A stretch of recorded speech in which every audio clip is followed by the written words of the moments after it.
بەناوی خۆی بەخشندەی میهرەبان سڵاو لە بینەرانی کەناڵی ئاسمانی پەیام هەوڵ دەدەین لە دیداری تایبەتی ئەمڕۆماندا قسە لەسەر دیفاکتۆی پرسی کورد بکەینە ڕۆژهەڵاتی ناوەڕاست و هەروەها پرسی سەربەخۆیی کورد دەپرسین ئایا کورد تاوەکو ئێستا دۆزەکەی بەکوێ گەیشتووە ئایا گۆڕانکاریە ناوخۆی و ئیقلیمی و نێودەوڵەتەکان ئەوە دەخوازن کە کورد بتوانێت سەربەخۆیی ڕابگەیەنێت یاخود لە ڕێگەی گشت پرسیەوە بتوانێت بگا بە سەربەخۆیی ئەوانە کێن نوێنەرایەتی گشت پرسی یاخود نوێنەرایەتی سەربەخۆیی کوردستان دەکەن ئایا پرسی کورد پرسێکی گشتگیرە یاخود پرسی حیزبە سیاسیەکانە ئایا ململانێ ناوخۆیەکان تا چەند کاریگەری لەسەر و دواوە هاتنی پرسی سیاسی کورد دروست کردووە ئایا تا چەند ململانەی هەندێک هێزی سیاسی لەگەڵ هێزەکانی تری وەکو پەکەکە کاریگەری نێگەتیڤی هەیە لەسەر و دواهاتنی پرسی سیاسی کورد تا چەند سادەیی و خۆشباوەڕی کورد کاریگەری خراپی هەبووە لەسەر ئەوەی کە کورد نەتوانێت داکۆکی لە مافەکانی خۆی بکات پرسی کورد لە نێوان دوێنێ و ئەمڕۆدا چ گۆڕانکارێکی بەسەر هاتووە ئەمانە کۆمەڵێتەوەری سەرەکی بەرنامەی دیداری تایبەتمانە بە میوانداری سیاسەتمەدار بەڕێز دکتۆر مەحموود عوسمان سپاس دکتۆر بۆ ڕەخساندنی ئەم دەرفەتە زۆر سپاس بەخێر بن دکتۆر پرسی کورد ئایا پرسێکی گشتیە و لە چوارچێوەی گشتیە هێشتا ماوەتەوە یاخود بۆ بە پرسی حیزب و هێزە سیاسیەکان و هەر هێزە و بۆ خۆی قسەی تایبەتی لەسەرەکات پێشەکی بەخێر بێن سڵاو بۆ ئێوە بۆ مبینەران و بیسەرانی پەیام هەموو خەڵقیانی هەوی گوێرمان لێمانە بەڕاستی پرسی کوردیانی وەکو پرسی نەتەوەیەک وەکو پرسی میلەتێک زۆر چۆتە دواوە حەقیقەت زیاتر ئەو حیزبایەتێ دەستکەی کە ئەکرێ ئێستا ئەیبینین تاسیری زۆر تێ کردووە بەڕاستی چونکە وەکو ئەبینی هەر حیزبە بۆ خۆی ڕێی خۆی هەیە پرۆژەی خۆی هەیە بۆچوونی خۆی هەیە خوێندنەوەی خۆی هەیە و کەمتر بەیەکەوە داعانیشن یەکی خەن یعنی بێ بەشتێکی گشتگیری کوردی ئەوانە ئەو وەزع و ناکۆکیی بینی حیزبەکان تاسیری کردووە کە کێشەکە لاواز بێ و کێشەی حیزبی بچێتە پێش کێشەی میلەتەکە بێ بە شتێکی لاوەکی و زۆر زەری لێداوین بەڕاستی و جێی داخە بەڕاستی ڕاستە کۆن حتا لەوە خراپتیشمان دیوە براکوژی و یەکتری کوشتر و ئەوە ئێستا ئەو شتانە نییە چونکە بەلای کەمەوە پێشمەرگە مەشغوڵی داعشن و شەڕی داعشەکەن و قارەمان و تەسحیع ئەدەن و قوربانی ئەدەن یەکیشن لەگەڵ یەک بەڵام ئەو ناکۆکی سیاسیانە هەر هەیە بەداخەوە ئەو ناکۆکی سیاسیانە وای کردووە تقریبان حیزبایەتیەکە تۆزێ چۆتە پێش حیزبایەتی تەسک تەڵان کێشەی میلەتەکە کەمتر بۆ چونکە زۆر خاڵی هاوبەشیان کەمترە دانیشتنیان کەمترە لەسەر پرۆژەیەکی یەکگرت و ڕێناکەون هەر کەسەی خۆی هەیە و ئەوە زەرەی زۆر لێداوین چ لە باشووری کوردستان چ لە پارچەکانی تری کوردستانیش بەڕاستی بەڵێ بەڵام ئەگەر بێت و ئەم پرسە بۆ منە هەموو هێزە سیاسیەکان بۆ خۆیان یەکی پرۆژەیەکیانە پێدوانی یعنی پرۆژەی بەدەوڵەت بوون و سەربەخۆیی کورد دەوڵەمەندترەکان یاخود ئەم پرۆژانە هەر یەکە و لە ژێر کاریگەری بیر و بۆچوون و ململان لە ژێر کاریگەری ململانە سیاسیەکان دروست بوون و هاتوونەتەوە خۆی ئەم پرۆژانە یا بیر و بۆچوون زۆر تەبیعی هەر حیزبەی خۆی هەبێت معلومە چونکە ئەگەر هەمویان یەک بیر و باوەڕ من خۆمانە حیبووە یەکە حیزبێکە بەڵام ئەبێ لەسەر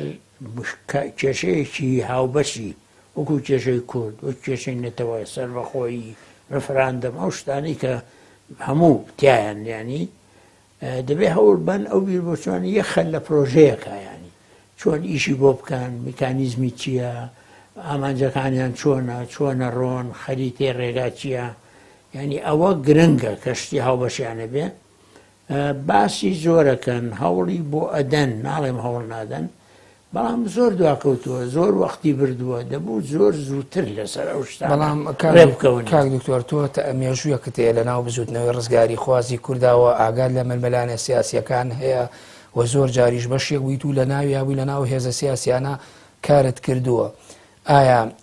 ئەو ململانێ سیاسەوە ئەو ناکۆکی کە ئەمڕۆ هەیە لە نێوان حیزبە سیاسیەکانە بۆ بەرەو پێشبردنی پرسی سیاسی کورد و سەربەخۆیی بە بەراورد لەگەڵ ڕابردووە قۆناغێکی جیاوازتری بەخۆیەوە نەبینیوە یاخود هەمان ململانەی ڕابردووە کە تۆ باست کرد شەڕی براکوژیە و لە تایپ و مۆدێل و چوارچێوەیەکی دیکە خۆی وێ ناکە. وڵای من ئەبینم ئێستا کێشەی کورد لە دەرەوە زۆر ناسراوە هەموو عالم باسیەکە چونکە هیچ نەبێ بەهۆی شەڕی پێشمەرگە و دژی داعش و زۆر کێشەی تریژیان ێستا لە هەموو پارچەکان ئەوە نەماوەز وەکو زمانی کۆن کەس نەزانێت کورد چییە هەمووی زانن بەڵام بە سەراحەت ئەو ناکۆچیانەی بینی خۆمان بچوشی کردوێتەوە زەعیفی کردووە لاوازی کردووە یعنی یەکگرتنێکی وامان نییە لە ئاستی ئەوە بێ ئەو کێشە گەورەی هەڵگرین و بیبین زیاتر بۆ پێشەوە لە دەرەوە لۆبی بۆ بکەین لە ناوە لۆبی بۆ بکەین لە هەڵبین لەگەڵ یەک لەبەرەوە منە بینم ئەو ناکۆچیانەی کۆن دیومە من شخصی خۆم لە ماوەی زیاتر لە 6 ساڵی ڕابردوو کە لە بزوتنەوەی کورد دۆر ڕۆڵم هەبووە هەمان ناکۆچی ئەبینم بەڵام بە شێوەی تر بچین ناکۆچی براکوژی نەبێ شەڕی سیاسی بێشتی سیاسی بێ حەق نەبوو وابێ دەبوو زۆر کەمتر من ئەو ناکۆچیانە ئێستا ئەم بۆچوونانەی تۆ خوێندنەوەی بۆ کرێ کەواتە ئەم پرسە ئیلا بە ئیرادەی تەواوی هێزە سیاسیەکان نەبێ هێزێکی سیاسی ناتوانێت نوێنەرایەتی بکات و بیکا بە پرسێکی خۆی معلوم ناتوانێت هیچ هێزێکی سیاسی بە تەنها ناتوانێت چونکە هەر هێزێ لەو هێزە سیاسیانە بیربۆچوونی خۆی هەیە جەماوەری خۆی هەیە هەڵقی خۆی هەیە مێژووی خۆی هەیە خەباتی خۆی هەیە قوربانی خۆی هەیە هەر یەکە بە ئەندازەی خۆیە بێ بەشدار بێ هیچەکە گرنگ ئەوەیە هەموو هەر یەکە ڕۆڵی هەبێ هەموو بەشدار بنتیایە هەموو بە یەکەوە تەحمولی مەسئولیەت بکەن بۆی شتێکی کوردی بێ بەشکەڵێکی ئەم کوردستانی بێ بەڵام بەتەنها هیچ حیزبێ ناتوانێت ئەو ئیشە بکە و تەمسیل بکە و بڵێ من نوێنەرم چونکە حتا هەڵبژاردنیش کە کراوە هەر کەسە دەنگی خۆی هەیە یعنی بەو شێوەیە نابێت کەس بە تەنها ئەوە پێی ناکرێ و بە دوو حیزبی ینی بەسم بەگشتی تایە من چاکترایە بە بڕوای تۆ یعنی ئێستا دۆخی کوردستان و پرسی کورد لە ئاستی جیهانیا گەشتۆتە و ئاستەی ئیتر قسە لەسەر پرسیەکەی خۆی بکات ئەمە بزانە لە دەرەوە طبعاً بەگشتی باسە کرێ زۆر کێشەی کورد مەسەلەن کێشەی ئێمە زۆر بازەکرێ هەرێم هەیە و ئەو هەموو وەفد و خەڵق و بێگان هەیەن و ئەچن و حکوومەتمان هەیە قۆنسڵیات ینی زۆر ئاشکرایە طبعاً باکوور معلومە کێشەکەی چونکە لەبەر ئەو هەموو شەڕ و هەرا و تورکیا گرتن و کوشتن و ئەو مەسائلانی کە دیومانە لەوێژ معلومە ڕۆژهەڵات کێشەی خۆی هەیە بە ڕۆژاوا لەبەر ئەو شەڕی دژی داعشە خۆ لە هەموو شوێن ئێستا زیاتر بازەکرێت لەبەرەوە بەڵێ لە دەرەوە ئەو هینانە بووە بەڵام ئەوی کە ملاحەزە ئەکرێت طبعاً پێ ئەوەی کە وەکو پێویستە خۆی کێشەکە خۆی وەکو پێویستە لەو مستەوایان یان لە ڕووی بابەتی و پێشکەوتووە بەڵام لە ڕووی زاتیەوە ئەو کەم و کوڕیانە هەیە دەبوو ئەو کەم و کوڕیانە کەمتر بن هەموو بە یەکەوە لۆبی بکەن هەموو بە یەکەوە بچنە ئەمریکا هەموو بە یەکەوە لەگەڵ باغا خەریک بن هەموو بە یەکەوە لەگەڵ تووشیا خەریک بن هەموو بە یەکەوە لەگەڵ ئێران خەریک بن کوێ ئەوروپا بە یەکەوە بیکەن یعنی وەکو دێت بەڵام ئێستا ئەوی ملاحەزاکەی حیزبێک چێ بۆ ئەو شوێنە حیزبێکی تر چێ بۆ ئەو شوێنە حیزبێکی تر چێ بۆ شوێنە ئاگایان لە یەک نییەوە جار جار باسی یەکیشەکەن بە شێوەیەکی ناڕاست لەبەرەوە من ڕێیم وایە لە ڕووی بابەتیەوە پێشکەوتووە فرسەت هاتووە فرسەت هەیە فرسەت زۆر فرسەت تێبەر بەڵام وەک پێویستە نەمانتوانی وەسوود لەو فرسەتانە وەربگرین و یەکگرتوو نەبووین بەو ئەندازەی کە پێویستە و فرسەتمان لە چیش چووە وێدەوارم ئەم جارەش فرسەتی داعش و پاش داعش کە حتمان ئەبێ و گۆڕانکاری جەبێ لە چیشمان نەچێ بەڵێ دکتۆر ئەگەر بە شێوە کلاسیکەکەی ڕابردوو خەونەکانی شۆڕش و ڕاپەڕین و بەرخۆدان و بزوتنەوەی ڕزگاری خوازی کورد یعنی باس بکەین یا بە شێوە بە کورتەکەی ناسیۆنالیسیەکەی ناسیۆنالیزمی کوردی کە ئێمە خەونی کوردستانێکی گەورە و یەکپارچە هەبووە ئایا ئەگەر قسە لەسەر سەربەخۆی و دەوڵەتداری بۆ کورد بکرێ ئەکرێ ئەمە پارچە پارچە بکرێت لە پارچەیەکە خەونی سەربەخۆی بێتە دی و پارچەکانی تر بمێنەوە یاخود ئەم خەونە ئەبێ بەدەستە جەمعی تەواوی هێزە سیاسیەکان لە هەر چوار پارچەکەدا ئیش بۆ سەربەخۆیەکی گشتگیر بکەن ئایا لۆژیکی تایە ئەمە خۆی بەڕاستی ئەمە نەتەوەیەکین ئەو نەتەوەیە دابش کراوە بە بێ ئێرادەی خۆی وطبعا ما في شارنوش مانية، ما في دولة مانية أو مانية أقل همو بيكو بتوان ريدولو شاكترة طبعا بلام بلاي منوا دبي بمعنوي نمعنوي روحي نتوي ما نهبه يعني الراس يسي ملكو لساني باشور خبادك بلام بحسابي وبكين مها كاربين لقل باكور ولقل رجاوا ولقل رشلاتو بوي خباتي نتويش ما نهبه لو روح أقل تماشاي ميجو كرتكي جنابت تماشا كي كون پێشکەوتوو تر بۆ لە ئێستا بۆ نمونە مەهاباد کە هاتووە کوردی هەموو پارچەکان چوون بەشداریان کردو لە مەهاباد مەلا مستەفا قواتی ئەو هەڵقی تر لە باکوور خەڵق چوون ئەوانە تەماشای شۆڕژەکانی شێ مەحموود بووە لە دەرەوە تەئید کراوە تەماشاکانی شۆڕشی شێ عەبدوڵهین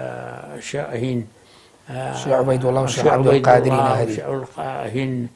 أو أواني كلا ترشيا شيخ سعيدي بيراس رازاي دارسي ويسمكو هي هموي تقريبا كومشي نتوي هبو لم بارششون ويرمتي بعد اللي تشوفوا ما مسا أبينين جار شر بيني بارشكانه نجارمتي نادري توتا دواوا كاتما تأثيري لسر بدوا بردني برسكة هيا بله لدوا دواوا شوا راس الدولة تداجر كان دوريان هبو لوا بەڵام ناکۆچی بینی حیزبەکان خۆیان دەوریان هەبوو ئەگەر تۆ ناکۆچی نەبێ کەس ناتوانێت بە زۆر بێ ناکۆچی بۆ تۆ دروستکە لەبەرەوە بەڕێی من پێشکەوتنمان دەبوو زیاتر بێ دەبوو زیاتر بچینە پێش دەبوو زۆر زەمان باشتر بێ دەبوو بتوانین زیاتر فرسەت ئەو فرسەتانە بخۆزینەوە و کێشەکەمان بەرینە پێش جەوهەری پرسیایە یعنی أو سر بخويا يعني منطق وأمري واقع هيا بوي كإيش بو سر بخوي جشجير بكري والروش أواي أبينين أندازيك بشكي زوري روبري رجع ولا جردسي هذا كرديا كان ولا باكور جوش وخروشك وجموجولك أما نزيق وين تولى وياخد أكريك لا يعني موكو باشور قسل سر أو بكري لأستاذه هو نزيق نبوين تولى وكان أكو جزور لبيني بارشة كان يستوكو أبينين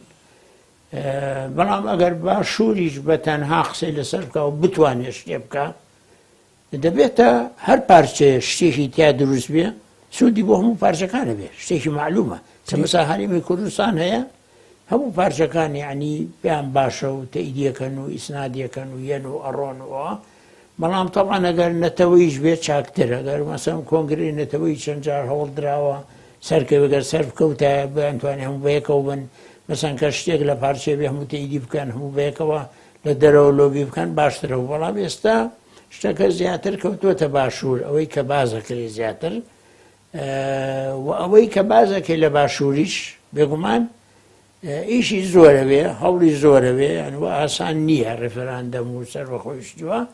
بەڵام ئەگەر هەموو لایەنەکان یەک بن یەکگرتوو بن یەکڕێی بن لەسەری من دڵنیام ئەتوانن بەعزێ ڕێگە بدۆزنەوە بۆ پێشکەوتنتێ پێت وایە ئەگەر هێزە سیاسیەکانی کوردستان لە ناوخوا کۆک بن و هەمویان لەسەر سربەخۆیی و بەر لە سربەخۆی گشت پرسی یەکدەنگ بن یعنی لە ڕووی ئیقلیمی و نێودەوڵەتی و کۆست بۆ ئەم پرسە دروست ناکرێت لە ئێستادا کوردەسی بۆ بەرێت لە ڕووی ئیقلیمی و نێودەوڵەتیەوە ئیقلیمی ڕەنگە کێشە دائیمە هەبێ ئێران و تورکیا بە تایبەتی چونکە دۆستی کورد نین بە قەناعەتی من ئەو حکوومەتانی کە لەوێن بەڵام لە ڕووی جیهانەوە لە ڕووی ئەوروپاوە لە ڕووی دەرەوە ئەوی جۆمان لێ بۆ ئێمە بە کێشەیەکی داخلی حسابەکەن بەڵێ ئەمە کێشەیەکی ئێوە ناوخۆیە ئێوە لەگەڵ بەغا گفتوگۆ بکەن مەبەستی ناوخۆی عێراقە بەڵێ لە هەر شتێک هەر شتێکە بەغا ڕێیەکەوە نێمە پشتانەکەی دەستان نین یعنی کێشەکەیان خستوێتەوە بەغا یعنی معنایە بێت تۆ دانیشی لەگەڵ بەغا ڕێ بکەوی بێت تونند و تیژیە نەبێتە مەشاکل و تونند و تیژیوانە ئەو ڕێکەوتنەش ئەگەر هەموو یەک ڕیز نەبن و بە یەک دەنگ لەگەڵ بەغا قسە نەکەن ئاسان نییە کاتە یعنی ئەوان ئەڵێن ڕێگەکانی چارەسەری پرسی کوردە ڕاتەوە بەغدا بەڵێ ئێستا لەم زروفە کە باسی کرا ئەوێ من جۆم لێ بووە خۆم شخصی لە خەڵقی دەرەوە لە میدیاکانەوە لە ئەمریکاوە کە قسە کراوە لەگەڵ مەسوولەکانی ئێمە ئەوەی من بزانم زیاتر کەس ناڵێت دژم طبعاً بەڵام ئەڵێ ئەو کێشەیە بێ لە بینی تۆ لە بینی بەغا ڕێکەون لەسەری بەڵام پێدوانی ڕێکەون تا چه حەدێت چۆنە بە چێوەوە هەیە ئەمە لایەکی خۆی دوو حاڵەت هەیە لێرە ئەگەر بتوانی لەگەڵ حکوومەتی فێدرال لە بەغا ڕێکەوی وبقيت أو حدي حكومتي فيدرال موافق به تي ركب قالت لسري رفراندم هرشتيكا أو طبعا بيت فاكتوريا بفي دستوري عراق بكاس دجينابي حالتي هو أقل أو نكرة مرة من أقل لكردستاني عراق إما حزب كان تواني يقرتوبن وواقعك دروس كان ليرة كومالقايشي مدني ركوبيك سرنجي رايقش يقرتو وواقعيشي يقرتو ليرة وبلا ملتك هم يدعوا معك أوش سرنجي لرو زور رايكش ناتواني إهمالي كانوا حسابي بونا كان يعني أودو حالتها هي بلان بيدوانيا برأي من هردو شي دجي يكنين يما أتواني يقرتوش بينو وضعي خوش ما بتسبيني لقل بغاش ركبين بفيو دستوري كهيا وأوا والد درواكا كنتواني دجبه باعتبار توشتيك كردو لولاتی بەڵام پێ دوانیە دکتۆر یعنی ئەمە دێن لە کۆڵی خۆیانی ئەکەنەوە کە ئێستا زلهێزەکانی دنیا ئەتوانن حکومڕانی ناڕاستەوخۆ ڕاستەوخۆی زۆربەی جیهانەکەن یعنی پێ دوانیمە لە کۆڵکردنەوەی ئەزانن بەغدا لەوانەیە کۆسپێکی بەهێز دروستکە لە بەردەم کووردا بۆ ئێڵە نەمە پرسێکی ناوخۆیە سبەینەیەک ئەگەر بەغدا دانی بەوە دانا کورد بۆ خۆی جابێتەوە باشوور جابکاتەوە و سەربەخۆی ڕابگەێنێ ئەوان کۆسب دروست ناکەن لە ڕووی نێودەوڵەتی وەک لە مێژووای بینین زۆربەی کۆسپەکانەوان بوون لایەنێکی ئەوەیە کە جەناب دووتت ئەزانن بەغا ئەوەی ئێمە ئەمانەوێ ئەوە ناکە ممکن لەبەرەوەڵێت تۆ لەگە بەغا بڕۆڕێکەوە ئەوە نقطەیەکە طبعا بەڵام بەڕێی من ئەگەر بەغا لەگەڵ ڕێکە و مەسەلەن ئەو شتێکەی تر وڵاتی خۆتە ڕێکەوتی زۆر کۆسب کەمترێ بێ زۆر بە ئاسە کەس ناتوانێت بڵێ کۆس بەوە دەستورە بێ و بە پێ دەسم ڕێکەوتم بەیەکەوە بوون ئێستا ئەمانەوێ جیاواز بین فەرقی زۆر زۆرەکە لەوە بەڵام بەعزێکیان بەڕێی من مجێ ناو دڵی خۆیان زۆر تێیدن نەکە بەزاڵە پێی ناڵێم تێیدن ناکەم ئەڵێم بڕۆرەکە بەغا ڕێکەوێ قەناعەتێکی وای هەیە کە ئەوەی تۆوەتەوێ بەغا موچە نەیکە لەبەرەوە قەزێکە خاتەوە بەڵام پێ دوانیە یعنی بۆ خۆی ڕێکەوتنیش لەگەڵ بەغا پێویستی بە زەمینە سازی و میکانیزم و ڕێگە خۆشکردنیەکەیە کە وا بکەین لە ڕووی باری دەرونیوانیش ئاسایی بکەینەوە کە ڕۆژگارێ بووە هەمومان پێوە لە سنگرێکا دژی حیزبی بەعز بووین ئێستا هەمووی لە عێراقەیە لە چوارچەوەی عێراقێکی دیموکرات و فیدراڵا بێ یعنی پێ دوانیە بۆ خۆی ئەم کۆسپی یعنی هێورکردنەوەی بەغداش بۆ ئێمە هەیە ئێستا لە بەردەمان نەمانتوانیوە پێکەوە گەروک و دوو درا و سێژ بێ لە ناو عێراقا پێکەوە بە باشی بژی بەڵێ جا ئەوەش خۆی کێشەیەکە کێشەیەکی گرنگە ئەوە من ڕێی من ئێمە کاتی خۆی کە ئەم عێراقا لە 2003 سەدام ڕووخا وەزعێکی تازە دروست بوو بە کورد ڕۆڵێکی گەورەی هەبوو وەختە ئەیتوانی زیاتر دەوروبینێ و دەورێکیشی دی کە ئەو دەستورە نووسرا دەستورێکی باشە شتی تایە شتی باشی تایە هەمووی تیانە بەڵام بۆ کورد پاش نووسین دەستورەکە بۆ جێبەجێکردنی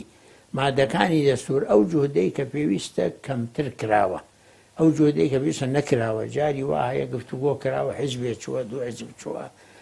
ڕۆژێ چووە گەڕاوەتەوە نەیتوانیوە لەبەرەوە ئێستا بەڕێی من تۆ ئەبێت زۆر جددی بیجا هەر شتێک ڕوو بدایە ڕوونەدا هەموو بەیەکەوە گفتوگۆیشی جددی لەگەڵ بەغا بکەن بە شکڵێکی جددی بە شکڵێکی بەردەوام تا بزانن ئایا ئەگەیتە نەتیجە لەسەرچی ئەگەی بۆ ناگەی کۆسبەکان چین و ئەمە ماوەیەکی زۆرە من ساڵێکەبی جۆم لێ ئەزمونێکی قەرارە بیکەن هەر نایکەن تۆ ئاگاداری ئەزمموی لەوانەیە نزیکەی بە 50 ساڵی ڕابردوی گفتوگۆکانی نێوان بەغدا و سەرکردایەتی سیاسی کورد هەیت ئایا نادیدەگرتنی بەغدا و هەژمار نەکردنی هیچ حساسینێکی سیاسی بۆ بەغدا بە تەنها بمانەوە خۆمان ئەوە بکەین یعنی ئەندازەیە قورس نابێ بۆ کورد زۆر قورس دەبێ ڕێی من نادیدەگرتنی بەغا هەڵەیە تۆ بتوێنێتوێت تا ئەو ڕۆژەی کە جیابیتەوە ئەگەر موافقەت بکەن و ڕێکەوی هەر تۆ بەشێکی لە وڵاتەیە بەغاش پایتەختی وڵاتەیە ئیشەکان هەمووی لەوەیە لەبەربێت تەرکیز لەسەر بکەی ڕێی من ئەو تەرکیزە نەکراوە وەکو پێویستە بە قەنەعاتی خۆم و هەمووشیان بەیەکەوە نایکەن بەجاری حیزبێت چێکێکە چێ ناچێ و کۆمیسیۆنی تایبەتیشمان نییە بۆ ئیشە من چەند ساڵ لەمەوە بەر پێشنیارم کردووە بە کۆمیسیۆنی تایبەتی دانێن بۆ گفتوگۆ لەگەڵ بەغا ئۆفیسی هەبێ ئارشیفی هەبێ فایلی هەبێ بزان چێ بەردەوام خەریکی بن نەکراوە بەڕێی من ئێستا کە باسی ڕێفراندەمەکرێ هەمویان ئەڵێن لەگەڵ بەغا خەریکە بن هەمویان ئەڵێ ئاشتیەکەین هەموو ئەڵێ بە گفتوگۆیکەین بەڵام تا ئێستا ئەوە چەند مانگ هەر جۆمان لێیە کوا وەفدەکەکە چووە ناچن یعنی بەیەکەوە ڕێناکەون کە بچن هۆکاری ڕێنەکەوتنی ناو خۆیانە ناچن دیارە متتەفقنین لەسەری ئەجینا دەبوو دەمێکە وەفد هەبێ و لێ و خەریک بێ و خەریکی وشانە بێ و شەرتیش نییە وەفد سەرکردای سیاسی هەموو بچن وەفدێک هەبێ کە خەریکی وشەوێ جاری وایە وەفدەکە فەنیە جاری وایە وەفدەکە خەریکی وردەکاریەکانە لە وەختی قەرارە سەرکردەی سیاسیە چێ بزایەکە ئەمە هەمووی هەیە لەبەرەوە بەڕێی من حتا بەعزێ من گوێم لە بەعزێ تەسریحات وازام تۆ گوێ لێ بووە عیبادی مەسەن تەسریحی داوە عەلی العەلاق ڕئیسی بەنکی مەرکەزی پێرە لە نیویۆرک قسەیەکە تەسریحی داوە خەڵقی تر تەسریحی داوە ئەڵێ ئەم شتە زۆر جددی نییە چونکە حیزبە کوردیەکان هەرێکە شتێگەڵێن و بەکو ئێمە ئەیان بینین کەس بە جددی باسی ڕفان وای لەکەن کانە شتێکی هیچ نییە ئەوە تەبعانە بێ کورد ئەوە قەتعکە دەبێت بەیەکەوە خەریکی بن بەیەکەوە ڕێی بدەن بەیەکەوە بکەن پەرلەمانەکە مەسەن کارا بکەن و بۆ یاسای دەرکا بۆ ڕێفراندم بێ بە شتێکی جددیە یعنی بە بڕوای تۆش وەکو سیاست مەدار و وە چاودێرێکی سیاسیش بە بڕوای تۆش ئەم شتە جددیە ئێستا بۆتە ئەمری واقع لای کورد بەڵام ناوبڕێ وەرەگەم دوای ناوبڕەکە وەڵام بەرەوە بینەرانی بەڕێز و خۆشەویست ناوبڕێکی کورد وەردەگرین و دەگەڕێنەوە وڵاتان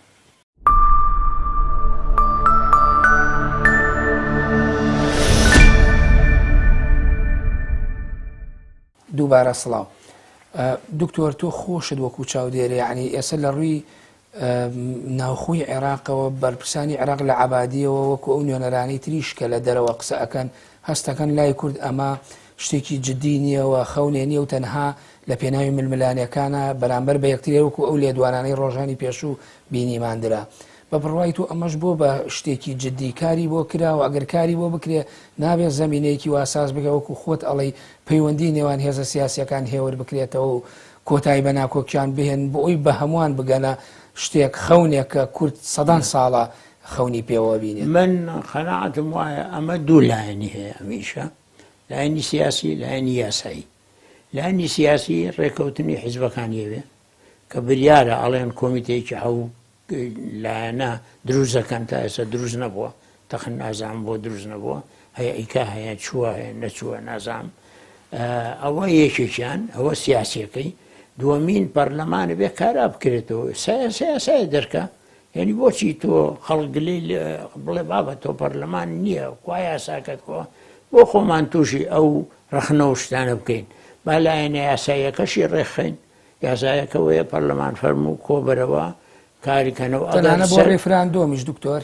بۆ پێویستی بە پەرلەماندەم بێژی بە یاسا هەیە طبعا چونکە مەسەن هەیە ئەڵێ یاسای ناوێ بەڵام کە یاسا نەبوو سبەینێ ئەوی کە بیەوێ دژی بێ ئەڵێ کوا یاسانی هەندێک لە بەرپرسە سیاسیەکان بەرەوە بەڕێی من پەرلەمانەکە کارا بکێتەوە لەسەر و کاتێکی ڕازی نێتوان بیگۆڕی بە ئینتیخابات بەشتیوە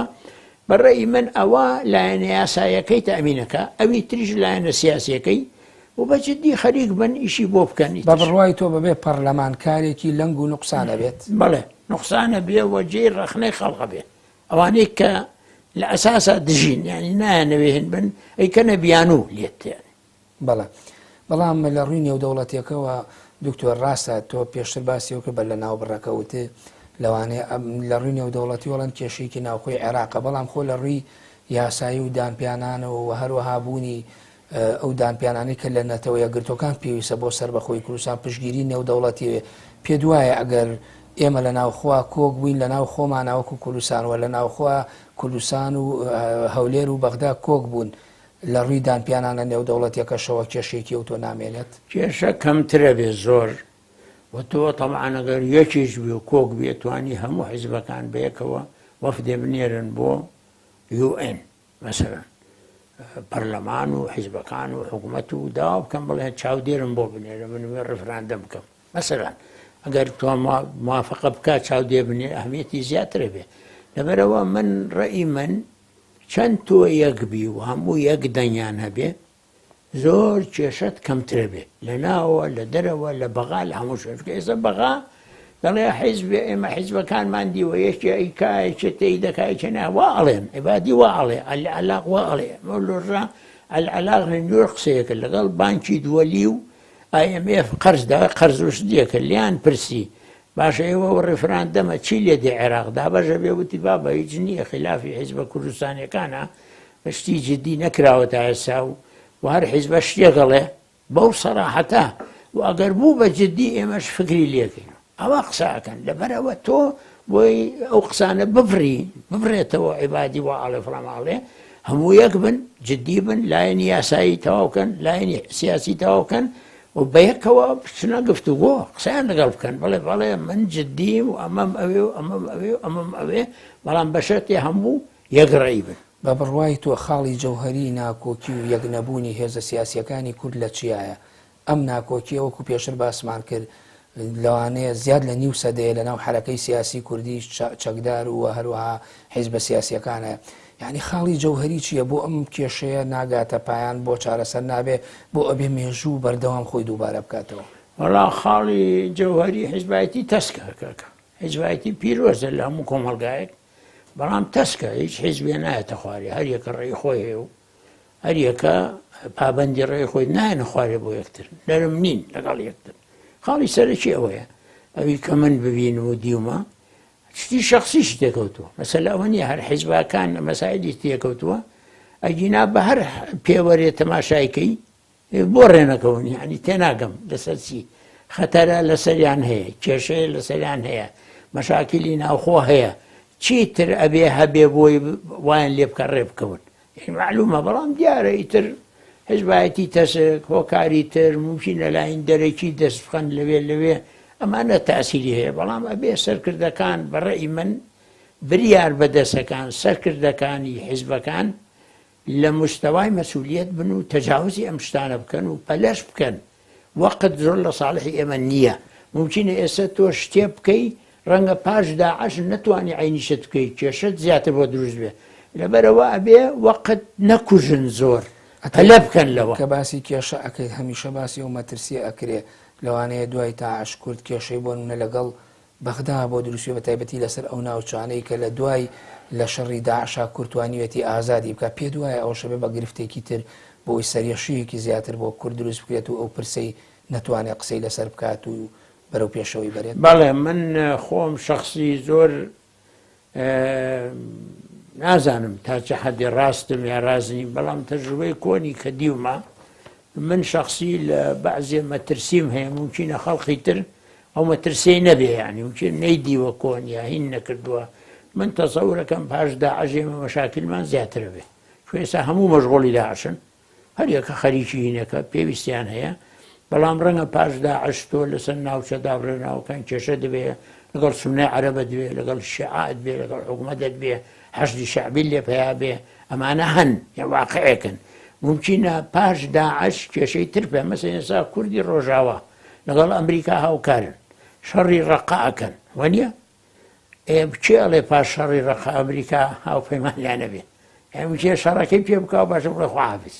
زانی ترسەیە لەو ڕایەوە دەبێ وریابن لەو شتانە. بە بڕوای تۆ ئەم بەرپرسیارەتی ئێستا هەیە پەلەی لێ بکرێت؟ بەڵێ ئەم بەرپرسیارەتی ئێستا هەیە پەلەی لێ بکرێت یاخود هەر کات کوشتنە؟ وەڵام من بەرپرسیارەتی جددی نابینم زەعیفە زۆر ئەقنیە ئەبێ زیاتر بێ بەرپرسیارەتی دەبوو مەسەڵەن من میسالێکە بۆ بێنمەوە ساڵی 2015 ئەم مانگە مانگی 5 وەفدێک چوون بۆ ئەمریکا کاک مەسعود سەرپەرشتی وەفدەکەی کرد و حیزبەکانیشی تیا بوون یەکێتی و پارتی و گۆڕانیشی تیا بوو ئێوە شتەی تانکەر یعنی هیزلامەکان مانیعیان نەبوو تەیدیەکان تەبعان لەوێ باش بوو توانیان هەندێک شت بن هەندێک شت بەرنە پێش وعد و عودیان وەرگرت ئەوە 2 ساڵە ئەو وەفدەیە گرتووە نەچۆتەوەی شوێنێ پار ئەو هەر هاتنەوە پاش ئەوە ئیتر خلاف لە دوای خلاف کێشە باشە کە تۆ بە یەکگرتووی کوێ شوێنێ نابێ بە دوایە بڕۆی بەو شکڵە لەبەرەوە من ڕێیم وایە ئەگەر یەکگرتوو بن ئەبێ هەوڵ بدەن بۆ پەلەژە بێ بکەن زۆر تاخیر بوون زۆر دواکەوتون من خەناعەتم وایە وەقت لە ساڵحی ئێمە نییە. بەڵێ بە بڕوای تۆ تا چەند ململانەی ئیقلیمەکان لە ناوخۆی هەرێمی کوردستانە کاریگەری نێگەتیڤی لەسەر ئەم پرسە هەیە و لەسەر یەکنەبوونی هێزە سیاسیەکان هەیەتی کاریگەری بەڵام من خەتاکە خەمە سەر حیزبە کوردیەکان خۆیان چونکە میسالی بۆ وێن ئێران کاریگەری نێگەتیڤی هەیە تورکیا کاریگەری نێگەتیڤی هەیە بەغا هەیەی چوە نانەوێت تۆ یەکبی و بەهێزبی ئەمانە بەڵام ئەگە تۆ خۆت یەکبی چێ ڕێی لێگرتووی کە یەکبی بنەمە ئەو پرسیارە بکەم چێ ڕێی لەم حیزبانە کردووە کە کۆبنەوە و ڕێکەون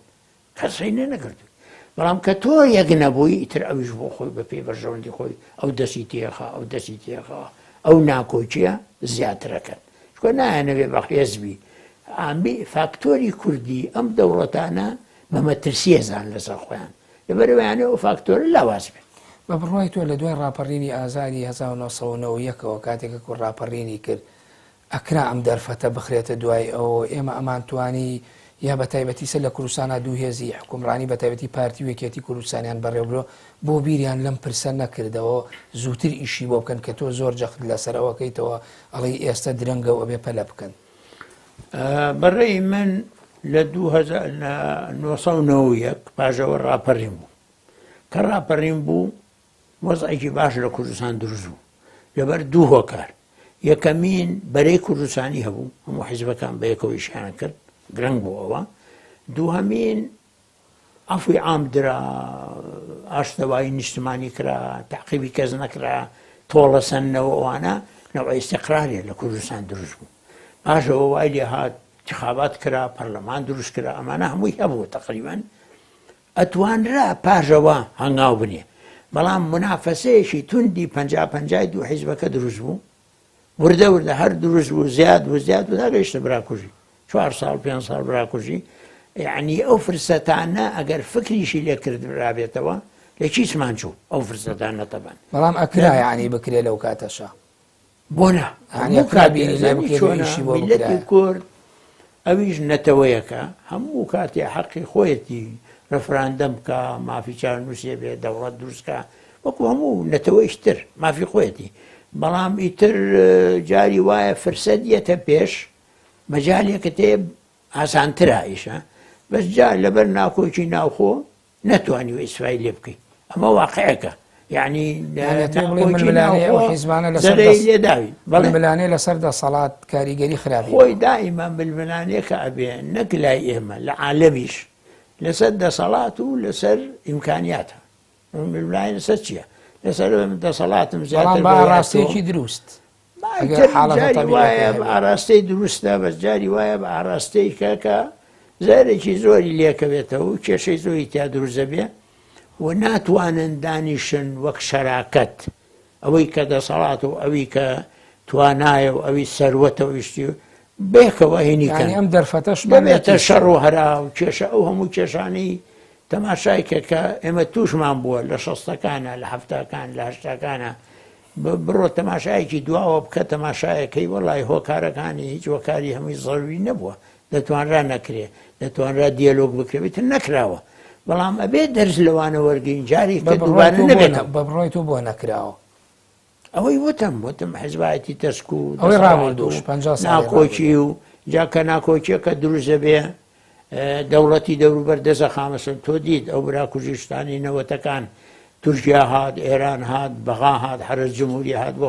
دیت چۆن بوو ئێتا هەموو شەکە بە تەواوی تێکشوو تەوان ئەمە نە ناکۆچیەکە تەتەوری کرد وەرە و خراپتر بەڵام ئێستا عەلا کولین هەموو تێگەیشتون هەموو شتەکانیان دیوە بەڵام دکتۆر دەبێ وان نەبێت دەبێت ڕێک بن و زوو بەڵێ ئەمە بەڵام دوای ئەوە ئێمە بین قۆناغێکی تازەتر لە مێژووی سیاسی و ئیدارەدانی کووردا لە عێراقا دێتە بێش کە قۆناغی دوای پرۆسی ئازادی عێراقا لە 2023 بەدەوە ئەی وا لە شەڕی براکوژی تۆگلەی ئەکەی وەک سیاست مەدارێک کۆڵەی براکوژی و ململانەی حیزبی و ئەوانە ڕێگەینێ ئەی لە دوای پرۆسی ئازادی لە عێراق بۆ ئەم دەرفەتە دیسان ئیشی بۆ نەکە کە نزیکەی بە 14-15 ساڵە بێت لە دوای پرۆسی ئازادی لە عێراق دوای ڕوحانی سەدام بەعزێ کەس بە هەڵا تێگەیوە کە وا تەسەورەکە کورد فرسەتی هەبووە سەربەخۆی هەبێ و نەیکردووە ئەمە ڕاز نییە دوای ڕوحانی سەدام چیە سەدامی ڕوحان ئەمریکا تەوان ئەمریکا بریاریەدا ئەو وەختە چۆن بێ و چۆن نەبێ ئەمریکا ڕێئیوا بوو کە عێراق بێ گرتوو بوو ئەمریکا ڕێئیوا بوو کە کوردە بێ لەگەڵ لایەنەکانی کە خەریک بن وا نەبوو بڵێ کورد فرسەتی هەبوو نەیکرد ئەو واقع خۆمانی تیا بووین ئێمە ئەو کاتەمە حکم بووین لەبەرەوە بەڕێی من بەڵام دیسان لەو کاتەشە ناکۆچی هەبوو کەمتر بوو تەمان ناموو بەیەکەوە هاوکاریانە کرد بەس طبعاً عاملی دەرەوە کە سەدامیان ڕوخان بوو مانیع بوون لەوەی کە تۆ باسی ڕێفراندەم بکەی و باسی سەربەخۆی بکەی لەو کاتمانی عنابن ئێستا جیاوازە کاکە ئێستا ئەو عێراقی کە ئەو بەتەمان بوو دروستی کاوە نەبوو عێراقیشی یەکگرتووی فێدراڵی دیموکرات دروست نەبوو تا ئێساش عێراق دروست نەبوو بەو شێوە شیعە بەجایە سونە بەجایە کورد بەجایە تورکمان بەجایە لەبەرەوە ئەوانیش ممکنە ئێستا ئەڵێن ئێمە عێراقێکی یەکگرتوو فێدراڵ و دیموکراتوان بەس ئەزانن دروست نییە و ڕەنگە دروستیش نەبێ لەبەر ئێستا تەماشاکەن تەماشای واقعەکە ئەکەن بعضێ جار سیاساتی دنیا ئێستا شتی سابیتی زۆر کەم تیاماوە هەمووی گۆڕانە متغیراتە تەماشای واقعەکە بزانێ واقعەکە چۆن تەتەورەکە ئەگەر دیسبینێ کورد واقعێکی دروست کرد یەکگرتوو بوو میلەت هەمووی داوای شتێکی کرد ئەم دۆنتەقەی خۆی لە ناوچەی خۆی ئەویش حسابت بۆکە بەو شێوەی کە هەیە ممکنە ئەڵێ باشە مادەم وایە شیعە لەولا سونە لەولا عێراق یەکگرتوو نییە عێراق نابێ بە فێدراڵ دەستور جێبەجێ نەبووە ئەمە هەمووی هەیە لەبەرەوە ئەوانیش لەگەڵ واقع معاملە ئەەکەن تەماشایەکەن بەڵێ بە بڕوای تۆ ململانێش گە لە ناوخۆی باشوور ێستا ململانە بڵمە لەگەڵ هێزێکی تری وەکو پەکەکە کە لەوانەیە هەندێک هێزی سیاسی لە کوردستان ململانەی هەبێ لەگەڵیانە تا چەند ئەوەش کاریگەری خراپی هەیە لەسەر بەرەو پێشبردننی ئەم پرسەکە پرسی سەربەخۆی کوردستان بێەوە تا چەند لە ڕووی فۆکسەکان یاخود ڕای گشتی جیهان ئینتیباعێکی تری پێدا بەوەی کە ئەندازەیە پشتگیریەکان کەم بکرێتەوە بۆ ئەوەی کە کورد بە خاوەنی دۆزووکیان و قواری وڵاهی ئەوەش کێشەیەەکە کێشەیەکی لاوە چییە نابێ ئەوە تا سیرکار لەسەر کێشە سەری چێکەیان نابێت دروست بێەوە یعنی ئەو کێشەی لەگەڵ پەکەکە نابێت تەتەور بکە بۆ شتی خراپتر نەئەبێت تورکیا پلانەکەی سەرکەوێ بۆی خۆی پەلاماری پەکەکە باو کورتیش توشکە لەگەڵ خۆی نابێ بۆ شکڕە بێ و نەئەبێ بە قەنەعەتی من پەکەکەش ئیلحاح لەسەر مواقفی خۆی بکە وە کێشە دروستکە چکە پەکەکەش بێ مڕعاتی هەرێم بکە مڕعاتی وەزعی هەرێم بکە بەڵام لێرە کێشەیەک هەیە کێشەکە ئەو ناکۆچی ناوخۆمانە ئەگەر حیزبەکان هەموو بەیەکەوە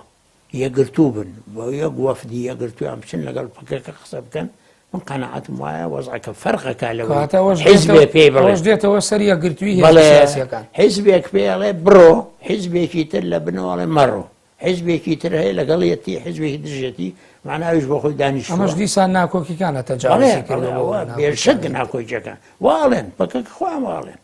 من پەیوەندیم هەیە لەگەڵیان ئەشیان ناسم دەڵێ وەڵامە خۆ کوا بەر هەموو حیزبەکان بێمەی هەر یەکەی ڕێیەکیان هەیە دەفەرموو یەکگرتوو بە بڕۆ وەفدێکی بۆ لابنێرە بڵێ کاکەوە هەرێمی منە و وەزعەکە وایە و ناسکە و باشەڕی تووشی تورکیا شەڕ نەبین فەرموو تۆ لێرەمە بە لەبێ بە ممکنە زۆر فەرقی هەبێ لەوەی کە تەنها سەراعی یەک حیزب بێ بە بڕوای تۆش وەکو سیاسەت مەدارە یعنی منطق وایە و مەوزوعیەت وایە کە هێزی پەکەکە لە کوردستان نەبێ بۆی و گرفت و سەرێشەی بۆ دروستەکە بۆی بتوانێت قسە لەسەر پرسەکەی خۆی بکات ینی ئەمە واقعیترە بزانە من ڕێیم وایە هێزی کورد ئەسڵەن ڕتەیدی و ناکەم هیچ حیزبێ لە سنجار بێ ئێستا کێشەکە لەسەر سنجارە بە هێزەکانی سنجار وێران کراوە سنجار شەهیدە سنجار هەرچی خراپە بەسەری هاتووە سنجار تەعمیریە بێ سنجار خانوویتیان نەماوە سنجار خەڵکەکەی دەربەدەرە جێ ئەوەیە خەڵق بچێ ململانی و شەڕیتیا بکە جێ ئەوە نییە کاکە بە سنجار پێویستی بە ئیعمارە پێویستی بە وەیە خزمەت گوزاری پێویستی بە خەڵق بگەڕێتەوە خەڵقی من ڕێی من حەلی ئەو منطقەیە ئەوەیە ئەوەڵان ئیدارەیەشی هەبێ با خەڵقی خۆی بخوان ئیدارەی هەڵبژێرن چۆنی هەڵبژێرن ئیدارەیە بێ دووەمین هێزێک هەبێ خەڵقی سنجار خەڵقی ئەوێ ینی ئەوانی کە خۆی هێزی دین ئیسلامن هەر شتێکن بۆ خۆیان دروستکەن ئەو هێزە فەوجێکە دوو فەوجە سێ فەوجە چوار فەوجە و پەیوەندی بە وزاتی پێشمەرگە و حکوومەتەوە بێ ئیدارەکەش بە حکوومەتەوە بێ ئەم ململانەی حیزبایەتی تیان نەکرێت جێ ئەوە نییە ململانی حیزبایەتیا بکە لە ناو چوون ئەوان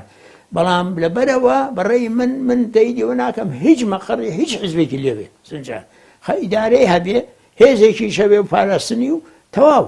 و ئیعماریش بکرێ ئەگەر بکرێ دەوڵەتان بێن هاوپەیمانان بێن مەقەردانێن بۆمان ئیعمارکەن ئیرادەیەکی دەستە جەمعی هێزە کوردیەکانی لە ئەوەیە ئەوەی پێویستە بەڵام دکتۆر تەوەری زنجاری قوربەساری بریناری لە ناوچووی شەهید جێ ئەوەیە تۆ بچی بلبلانی تیا بکەی جێبنی بەڵێ دکتۆر تەوەرێکی ترکە زۆر گرنگە شێوازی بەڕێوەبردنی حکومڕانیە خەڵک برسیە خەڵک نیگەرانە خەڵک هەژارە ئەندازەیە بێکاری هەیە لە هەرێمی کوردستان ئایا ئەمانە بۆ خۆیان ئەمانەش نابنە کۆمەڵە فاکتەری تر بۆ ئەوەی کە خەڵک ڕەشبین بێ بەرامبەر بۆی کە بەیانیش دەوڵەتێکی بێ یا سەر بەخۆ بێ شێوازی بەڕێوەبردن بە شێوەیەکی هەر هەمان دووبارە بوونەوە هەمان تایپ و مۆدیل ببینێ چۆن ئێستای لە ڕابردوشتاوا بێت وڵای جایتر ئەوە ئەمێنێتەوە سەر مەسەن تۆ کە ئەڵەی سەر بەخۆی تەوان شتێکی پیرۆزە ڕەفەراندەم شتێکی پیرۆزە بەڵام خۆ ئەبێ حسابی ئەوش بکەی ئەو سەر بەخۆی ڕەفەراندەمە وەزعی میلەتەکە چاتر بکایانی ئەوەش هەیە تەبیعی مەسەن ئێمە بیرمێتەوە ساڵی 91 و 92 هەرچی کێشە بۆیان و با پەرلەمان دروست بێ هەمووی حەل بێ هەموو هەموو کەسێ وایە بێت پەرلەمانمان دروستکە هیچ حەل نەبوو خراپتر بوو براکوژی و بەهرا یعنی بەعزێ جار تۆ کە تەمینی شتێکەکەی دەبێ حسابی ئەو کێ شتە مەشاکلی حەلکە کێشە زیاتر نەبێ بۆت مەشاکل زیاتر نەبێ بەڵام طەبیعی ئەبێت تۆ مەسەن ئێستا مەسەلەی سەربەخۆیی و ڕەفەراندەم من ڕێیم وایە ئەبێ زۆر بە وردی لێک بدرێتەوە ئەگەرەکان تورکیا چی ئەڵێ ئێران چی ئەڵێ بەغا چی ئەڵێ دەرەوە چی ئەڵێن ئایا تۆ چۆن نەتوانی وەزع اقتصادی چاکە ئەمانە هەموو بێ لێک بیتەوە بە وردی بۆ ئەوەی کە دروستە کرد کە شتێک بوو چوویتە پێش تووشی کێشە نەبی یعنی ئەمە گرنگە بەڕاستی و ئەوە ئەگەر هەموو لایە بەیەکەوە دانیشن باسی بکەن مەقسەد هەر حیزبەکانیش نییە خەبیر و خەڵقی تر و یاساناس و ئابووری ناسۆم بەیەکەوە باسی و کێشەیە بکەن معلوم باشترە بێ لەوەی حیزبێ بە تەنها بیکایە دوو حیزب بەیەکەوە بیکە بەڵێ زۆر جار قسە لەسەرەوە کرێت کە هەندێک حیزب دژی ڕێفراندۆم بێ یا سەربەخۆی تۆ پێت وایە یعنی هێزی سیاسی کوردی هەبێت دژایەتی سەربەخۆ ڕێفراندۆم بکات لە کوردستانە من بڕوان ناکەم هیچ کوردێ دژی سەربەخۆیی بێ دژی ڕێفراندەم تەبعاً شتێکی طەبیعیە بەڵام چێ شێوەکەی خەڵق ناکۆچیان لەسەر ئەوەیە چۆن بکرێ مەسا هەیە ئەڵێ من نەتوانم ڕێفراندەم سەربەخۆی بکەم بێ پەرلەمان مەسەلەن حیزبی تر هەیە لێ نەخێرە بێ پەرلەمان کارا بکرێتەوە اینجا ڕێفراندەم سەربەخۆی بکێ هەیە مەسەن ئەڵێ من نەتوانم ڕێفراندەم بکەم بەستەنها لە ماوچەی هەریمە کوردستان هەیە ئەڵێ نەخێرە بێ لە هەموو ناوچەکان بێ ناوچە دابڕێنراوەکان لەگەڵ بێ یعنی جیاوازی لەسەر چۆنیەتی کردنێت میکانیزمەکەیە بەڵام کەمە بدە وەکو سەرەتا بڕوان ناکەم هیچ کوردێک دژی ڕێفراندەم و دژی ئەو بێ وڵاتەکەی سەربەخۆ بێ بەڵێ ئەگە دۆخی سیاسی و ململانیەکانی نێوان هێزە سیاسیەکان ئابم شێوەیە بڕوا هەریەکە لە ماڵی خۆی و نەتوان پێکەوە دانیشن و ڕێبکەون و چۆنەڵی مانیفێستێکی گشتیان هەبێ بۆ ئەوەی کە کورد بگەیەن کەنارێکی ئارامی یاخود ئێستا دەرفەتی وەکو بەڕێزی هێما بۆ کرد کورد دەرفەتێکی بۆ ڕەخساوە بێ پەلەی لێ بکرێ ئایندەی هەرێمی کوردستان و ئایندەی سیاسی و ئایندەی ئەو پرسەی کە ئێمە باسیەکەن لێرەدا بەرەو کوێچێت وەڵای معلومە بەرەو ئەوەیە چیە کە نەخوازراوە ئەگەر ناڕێک بن و ڕێک نەبن و مەترسی هەیە مەترسی هەیە بەڵێ قەناعەتی من کێشەمان زیاترە بێ مەترسی زیاترە بێ و حسابی ئەوەی کەمتر بۆکەن لە بەغا لە دەرەوە لە هەموو شوێنێ لە قورساییت کەمترە بێتەوە بە شتێکی باش نابێ بەڕاستی ئەکرێ بڵێن مەترسیەکە ئەوەیە کە ئەوەی ئەمانوێ قسەی لەسەر بکەین یا هەندێک هێزبی کا بۆ سەر بەخۆی یا ڕێفراندۆم مەترسیەکە ئەوەی یعنی ناگاتە ئەنجامی خۆی آخر کە ناڕێک بی چۆنەگا ناگات طبعاً ڕێفراندەم و سەر بەخۆی بۆ میلەتە کە میلەتەکە یەکگرتوو نەبێ و یەک دەنگ و یەک ڕێی نەبێ معلوم ناگاتە ئامانجی خۆی بەڵێ دکتۆر من ماوەی بەرنامەکەم تەواو بوو ئەگەر لەسەر کۆی تەوەری بەرنامەکە شتێکت مابێت دەرفەتێک تێمێ وڵای دەرفەت ئەوەیە یعنی من لەسەر کۆی ئەم بەرنامە و بەرنامەی تریژیانی من ئومێدەوارم و دامیشە داواشمان کردو ئومێدمان وایە هەموو لایە شعور بە مەسئولیەت بکەن هەموو لایە بەرژەوەندی کورد بخەنە پێش بەرژەوەندی حیزبی و شەخسی و شتی تەسکوانە و هەنگاوێکی جددی بنێن بۆ ئەوەی ئەم یەکڕێزیەک و یەکگرتنی تەواو دروستکەن ئیتر هەرچیەکیانەوێ بەرەو ئەو بڕۆن و بەیەکەوە ڕێکەوەن چۆنێکەن و چ میکانیزمێ و هەر شتێکە یەکگرتوو بن لەسەری و بە یەکڕێزی بیکەن من دڵنیام خێری میلەتی زیاتر تێ بەڵێ زۆر سپاس بۆ دکتۆر مەحموود عوسمان سیاسەتمەدار سواز بۆ ڕەخساندنی ئەم دەرفەتە زۆر سپاس بەخێر بێت بینەرانی بەڕێز و خۆشەویست بەم شێوەیەتمە کۆتایی دیداری تایبەتی ئەم جارە تا دیدارێکتر بەخۆی گەورە و میهرەبانتان دەست پێرم خواتان لەگەڵ کاتێکی خۆش بۆ هەموو لای